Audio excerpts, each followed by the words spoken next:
در باشگاه برای خوراک نصفروزی چینکچون پخته دیگ میجوشد.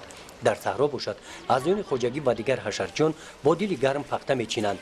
در خوجگی دهقانی به نام نورالله اشرف در جماعت دهاتی به نام عبدالعوض فی ناحیه واسع انا همین تاب موسم جانوری حاصل پخته آغاز یافت. در میدان 35 گکتار زمین پخته نوی ایران کردیم و 10 گکتار پخته خیتایی کردیم. حاصل بد نیست، حاصل خیلی دیده شده، خوب است. اینا چینکچون هم چینک اول سر کردن چقدر که بگوی حاصل هست. برای جانوری حاصل پخته در خطر اعضایان خوجگی ساکنان بیشغل دهه هم به پخته‌چینی آمدند. فریدون سلیم یکی از راهبران این خوجگی دهقانی است. او مقصد دارد که در این خوجگی تا آخر موسم پخته چیده در جانوری حاصل سهم خود را میگذارد. زندگی ما آبروی ما از روی همین پخته است. برای همین ما کوشش میکنیم همین خودمون پخته که کارکردگی خودمون بچینیم سهم خودمون بگذاریم.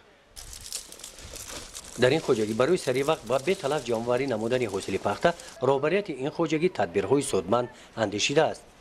برای هوسمند کردن چینکچون پول چینک پخته رو همه روزه پرداخت می نماید. زیاده 200 نفر آدم چینکچون سفربر شدن پخته چینی شدن.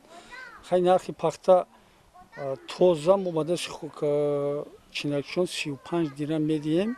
اندازه فوند نفقه و دیگر چیزوشا از خوجگی مخد میسپریم. تازه 35 خلق میدیم. خوجگی دهقانی به نام نورالله اشرف 40 گکتار زمین را استفاده برده در 35 گکتار پخته کش کرده شده است.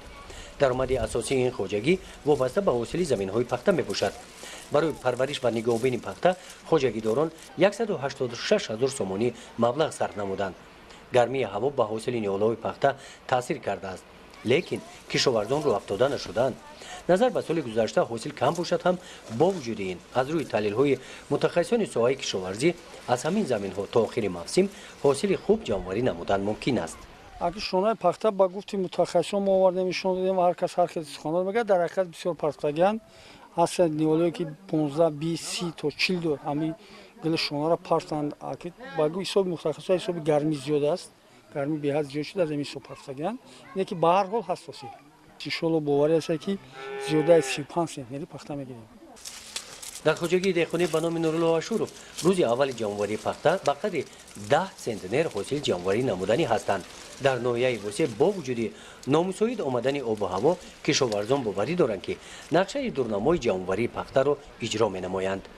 گزارش خواجه نظریف خدای نظر ظهورов از ناحیه واسع برای برنامه اطلاعاتی نوید.